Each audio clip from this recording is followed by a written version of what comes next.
আচারও শোনো মিয়া। কোরআন শরীফে সূরা আরাফের মধ্যে আছে কোরআনের আয়াত, ওয়াত্তাবা হাওয়াহু ফামাসালুহু কামাসালিল কালব।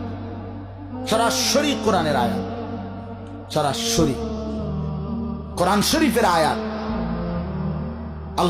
আল্লাহ তাআলা বলছেন যে মনের ইচ্ছা মতো চলে, মনের চাহিদার অনুসরণ করে। আমার মনে যা চায়, কেন নামাজ পড়ো না? তোমার মন চাইছে দেখে।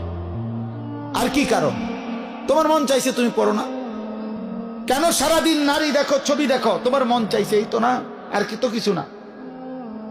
কেন পেশাব করে পায়খানার পরে ঢিলা কুলুক টয়লেট পেপার পাক নাফাকের কোনো পার্থক্য বুঝো না কেন? কারণ তোমার মন চাইছে।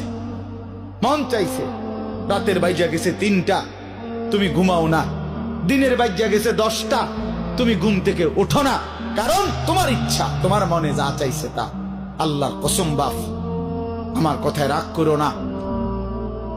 আল্লাহ তাআলা কোরআনে বলছে এরকম মনের ইচ্ছার যে অনুসরণ করে, মনের যা চায় তাই করে, আল্লাহ বলছে তার উদাহরণ হলো কামাসালিল কালব, কুত্তার মতো, কুত্তার মতো, কুত্তার মতো, কুত্তার মতো, কুত্তার মতো।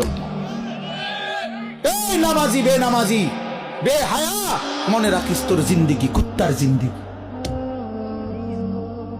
তোদের যাদের কপালে সেজদা নাই, তোমাদের জীবন কুত্তার জীবন, মনে রাখ।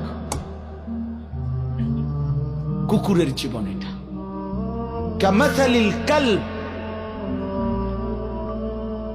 কই হারুন, কই কও কামাসালিল কালব, কালব অর্থ কি কও? বলো। এরা তো সব আমার ছাত্র, হারুন, এই যে রবি, বলো।